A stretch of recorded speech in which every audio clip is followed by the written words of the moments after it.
ఉన్న బంగారాన్ని విడిపించి ఆ రోజు ఆన్లైన్ రేటుకే మేము కొంటాం. Sharma gold company. నమస్తే రమగారు. నమస్తే జయ. రమగారు, భీష్మ ఏకాదశి ఈ రోజు యొక్క విశిష్టత ఒక్కసారి. మాఘశుద్ధ ఏకాదశి ఇది చాలా ప్రత్యేకమైన రోజు. ఏకాదశులు మనకి ప్రతి నెల రెండు వస్తాయి. శుద్ధ ఏకాదశి, బహుళ ఏకాదశి. 2 ఏకాదశులు సాధారణంగా ఏకాదశి నియమం అంటే ఉపవాసం ఉండటం, ఉపవసించటం, ఆహారం తీసుకోరు, బియ్యం తినకూడదని ఉంటుంది. మురాసురుడు అనే రాక్షసుడు ఈవేళ బియ్యంలో ప్రవేశిస్తాడని, ధాన్యం స్వీకరించకూడదని, అన్నానికి భిన్నం ఏదైనా రైస్ కాకుండా ఉపవాసం చేసి విష్ణునామ సంకీర్తనతోటి రాత్రి జాగరణ చేసి ద్వాదశి నాడు పొద్దున్నే పారణ చేస్తే ఏకాదశి నియమం ఫలిస్తుందని చెప్తాం. విష్ణువుకి అత్యంత ప్రీతికరమైన రోజు. ఓకే. శ్రీ మహావిష్ణువుకి ప్రీత్యర్థమే ఏకాదశి ఉపవాసాలు చేయటం అనేది మనకి విధానం ముందు నుంచి ఉన్నది. ఒక్కొక్క ఏకాదశికి ఒక్కొక్క ప్రత్యేకత ఉంది. ఇప్పుడు మాఘమాసంలో వచ్చేటువంటి ఈ శుద్ధ ఏకాదశి మహాపర్వదినం అని చెప్తారు. దీనికి పూర్వగాథ, మనం దీన్ని జయైకాదశి, భీష్మైకాదశి అంటారు. ఈ ఏకాదశులు భీష్ముడి పేరు ఎందుకు వచ్చింది అనేది ఎప్పుడు ఈ రోజున స్మరించుకోవాలన్నమాట. భీష్మ పితామహుడు, ఇది ఎప్పటిది, మహాభారత కాలం ముందు కూడా ఈ ఏకాదశి ఉంది. ఆ తర్వాత కాలం నుంచి ఇది భీష్మైకాదశి అయిందనమాట. భీష్మ పితామహుడు మహాభారత యుద్ధం ప్రారంభమైంది. 10 రోజుల పాటు చండప్రచండంగా యుద్ధం చేశాడు. అతిరథ మహారథులందరూ మహాయుద్ధం చేశారు. ఆయన దిగలేదు, పడలేదు, ఆయన జయించలేకపోయారు. ఒక దశలో శ్రీకృష్ణ పరమాత్మ అంతటి వాడే, చక్రం పట్టను, ఆయుధం పట్టను, కేవలము సారథ్యమే చేస్తానని అర్జునుడికి మాటిచ్చి రథాన్ని తోలే కార్యక్రమాన్ని మాత్రమే పుచ్చుకున్నటువంటి శ్రీకృష్ణ పరమాత్మ కూడా ఇవాళ చంపేస్తాను భీష్ముడిని అని చెప్పేసి రథం మీద నుంచి దూకి చక్రాయుధాన్ని విసిరబోయాడు. అంత పరాక్రమవంతుడు భీష్మ పితామహుడు. అబ్బా, భగవంతుడి ఆయన దండబెట్టేట్టు. అసలు భాగవతం పోతన గారి పద్యాలు అయితే ఎంత బాగుంటుందో. ఆ శ్రీకృష్ణుడిని వర్ణించే శ్లోకం, ఆ కృష్ణుడి అట్లా దూకి తన మీదకి వస్తున్నటువంటి కృష్ణుడిని చూసి భక్తితో నేల మీద పడి దండం పెట్టినటువంటి భీష్మ పితామహుడి అసలు ఆ పద్యాలు వర్ణన విని తీరవలసిందే. మహాద్భుతంగా వర్ణించారు పోతన గారు. వ్యాసుల వారు చెప్పిందే వీరి భావన ఇంకా అద్భుతంగా ఉంటుంది. అప్పుడు అర్జునుడు బతిమలాడాడు, వద్దు వద్దు వద్దు, నువ్వు ఆయుధం పట్టనన్నావు, ఈ పని చెయ్యొద్దని. తగ్గారు. ఏ విధంగా భీష్మ పితామహుడు మరణిస్తాడో, ఆయన అడ్డు తగ్గి తొలగితే కానీ మిగిలిన యుద్ధం జరిగేలాగా లేదు. ఇక్కడ వీళ్ళ దగ్గర చాలామంది అయిపోతున్నారు. అప్పుడు వీళ్ళు అడిగారు, పాండవులే, ఎట్లా నిన్ను జయించగలము అంటే ఆయన ఎవ్వరూ ఆయనకి ఎదురు ఆగలేరు. కానీ ఆయన శిఖండిని చూస్తే యుద్ధ విరమణ చేస్తాడు, ఆయుధాన్ని విసర్జించేస్తారు. ఆ రహస్యాన్ని తనే స్వయంగా తన మునిమనవులకి తెలియజేశారు. మహాభారతం తాలూకు కథకి మూల పురుషుడు భీష్ముడు.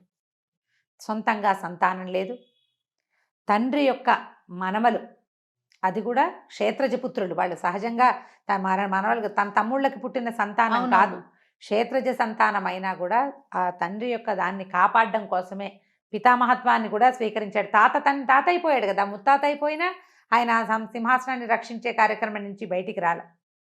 శిఖండి దర్శనం గనక అయితే, అంటే నపుంసక దర్శనం అయితే నేను ఆయుధ విసర్జన చేస్తానన్నాడు. అందుకని యుద్ధం చేసేటప్పుడు శిఖండిని, ఈ శిఖండి ఎవరు, ఈయనతోటి నిరాకరించబడిన అంబ, ఆమె కాశీరాజకుమార్తె, ఆమె యొక్క ద్వితీయ జన్మైన ఈ శిఖండి స్వరూపాన్ని చూడంగానే ఆయన ద్రుపదరాజుకి సంతానంగా జన్మించింది ఆవిడ. ఆ శిఖండి కనపడేసరికల్లా ఈయన ఆయుధాన్ని విసర్జించేశాడు, బాణాలు వేసి కొట్టేశాడు అర్జునుడు. కానీ భీష్మ పితామహుడికి ఆయన యొక్క మహాద్భుతమైన చరిత్ర వల్ల ఇచ్ఛామరణ శక్తి ఇచ్చాడు తండ్రి.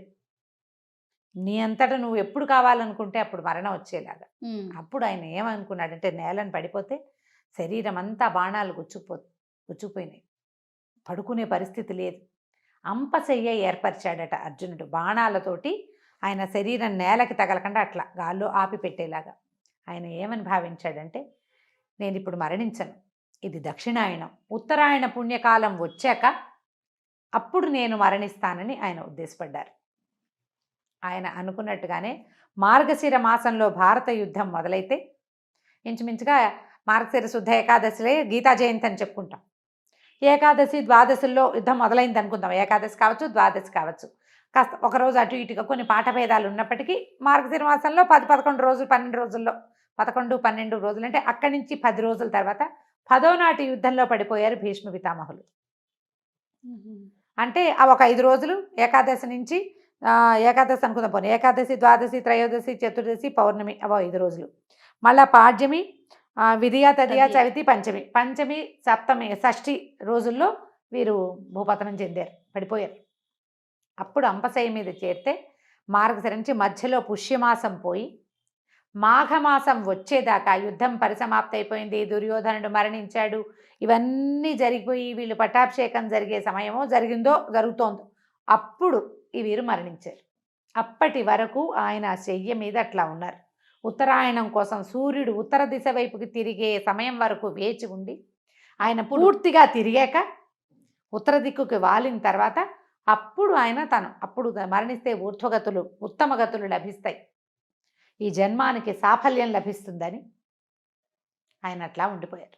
ఈ దశలోనే విష్ణు సహస్రనామాలు చెప్పారు. విష్ణు సహస్రనామాలు భీష్మ ఉవాచ అని ఉంటుంది. భీష్మ పితామహులు చెప్పింది. మా ధర్మరాజు తరచుగా ఆయన్ని సందర్శించి ఎన్నో ధర్మ సూక్ష్మాలు తెలుసుకున్నాడు ఆయన దగ్గర నుంచి. అయితే ఈ సప్తమి నాడు, రథసప్తమి నాడు మన సూర్యభగవానుడు ఉత్తర దిక్కుకు తిరిగిపోతాడు పూర్తిగా.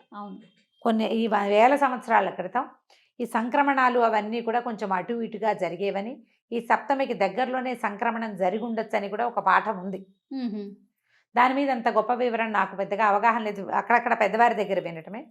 అష్టమి నాడు నుంచి ప్రాణం మొదలుపెట్టారని, ఏకాదశి దాకా అంటే ఈ ప్రాణాలు పంచప్రాణాలు ఒక్కొక్కటి వెళ్ళినాయని, అష్టమి, నవమి, దశమి, ఏకాదశి నాడు పూర్తిగా ప్రాణ విసర్జన చేశారని, ప్రాణాలు వదిలిపెట్టారు. ఏమనాలంటే ప్రాణోత్కర్షణ అలాంటి పదం ఒకటి వాడతారు. పూర్తిగా తన జీవాన్ని వదిలిపెట్టారని చెప్తారు. ఓకే. అష్టమి నుంచి ఏకాదశి దాకా ఈ దశ నడిచింది అని చెప్పే పాఠము ఉంది. మరి సప్తమి నాడే సూర్యుడు ఉత్తరం వైపుకి తిరిగిపోతే ఈయన ఏకాదశి దాకా ఎలా జీవించి ఉన్నారు? సూర్యుడిని చూడగానే వెళ్ళిపోవాలి కదా. అదే ఇక్కడి నుంచి మొదలుపెట్టి అలా జరిగిందని ఒక పాఠం. అయితే వీరు ఇంత మహాభక్తులు భీష్ముడు, తర్వాత మహాద్భుతమైనటువంటి చరిత్ర కలిగిన వాడు, అత్యద్భుతమైన భక్తిపరాయణుడు, భగవంతుణ్ణి నేరుగా కంటితో చూడగలిగిన వాడు. ఆయన యొక్క మరణం ఏ రోజునైతే జరిగిందో ఆ రోజున ఆయన పేరుతోటే భగవత్ప్రీతికరమైనటువంటి ఏకాదశిని ఆయన పేరుతోటే పిలవాలని శ్రీకృష్ణ పరమాత్మ ఆదేశించారని చెప్తారు.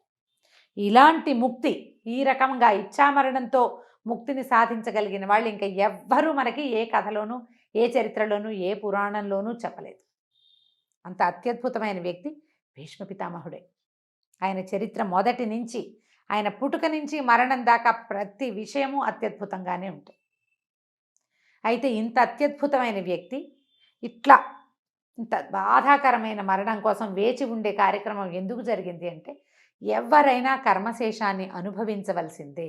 ఓహో, ఆయనది అనుభవించటానికే ఉన్నారేమో అంతేనంటారా? అనుకోవాలి. ఎందుకంటే ఈ ద్రౌపది వస్త్రాపహరణం జరిగేటప్పుడు, పాండవుల పట్ల అన్యాయం జరిగేటప్పుడు ఆయన కొంత మౌనాన్ని వహించాల్సి వచ్చింది. ఆ తప్పు ఏదైనా నివారించకపోవటము, అడ్డుకోకపోవటం కూడా పాపమే. స్వయంగా చేయకపోయినా కూడా ఆపలేకపోవటం, ఆ ఫలితాన్ని ఈ స్వరూపంలో అనుభవించడానికి సిద్ధపడ్డారు స్వచ్ఛందంగా. తన తప్పిదం ఉంది, ఆ తప్పిదాన్ని ఆయన స్వయంగా అనుభవించడానికి ఎంత సామర్థ్యం కావాలి. అలాంటి సమర్థవంతుడైనటువంటి వ్యక్తి యొక్క పేరుని, ఈ కథను తలుచుకుని భీష్మ ఏకాదశి నాడు విష్ణు పూజ చేస్తే అత్యద్భుతమైన ఫలితం లభిస్తుంది అని చెప్తారు. వైకుంఠ ఏకాదశి ఎంత పుణ్యప్రదమైనది, ఎంత అత్యద్భుతమైన ఫలితాన్ని ఇస్తుందో అలాంటిదే ఈ మాఘమాసంలో వచ్చే భీష్మ ఏకాదశికి కూడా అటువంటి ఫలితం లభిస్తుంది అని చెప్తారు. ఈ రోజున దేవాలయ దర్శనం కానీ, ఉపవాసం ఉండటం కానీ, జాగరణ చేయటం కానీ, ఎవరికైనా ఏదైనా దానం చేయటం కూడా, ఇవాళ చేసే దానము అవన్నీ కూడా చాలా అమోఘమైన ఫలితాన్ని ఇస్తాయి. కథ తెలుసుకుని పిల్లలకి చక్కగా భీష్మ పితామహుడి గురించి కథలు అవి చెప్పగలిగితే మరింత బాగుంటుంది. కృష్ణనామ ఈవేళ మొత్తం కృష్ణనామంతో మనం రోజంతా గడపటం, ఎవరితోటి పోరాటాలు యుద్ధాలు అవి చేయొద్దు. ఓకే. పోట్లాట లేదు. సాధ్యమైనంత మౌనం అవలంబించండి. భగవన్నామ సంకీర్తన చేస్తూ గనక ఉంటే ఏదైనా మనం చెప్పుకోలేము, ఏదో సంగీతం ఏదైనా వింటుంటే భగవన్నామాలతోటి అది కూడా మంచి ఫలితాన్ని ఇస్తుంది. కొంచెం ఇలా పర్వదినాలప్పుడు గనక మనం కొద్దిగా జాగ్రత్త పెడితే, పెట్టుకుంటే? శ్రద్ధ పెడితే మనకి భగవంతుడి సేవలో పాల్పంచుకునేందుకు అవకాశం లభిస్తుంది. నమస్తే రమ్య. నమస్తే జయ.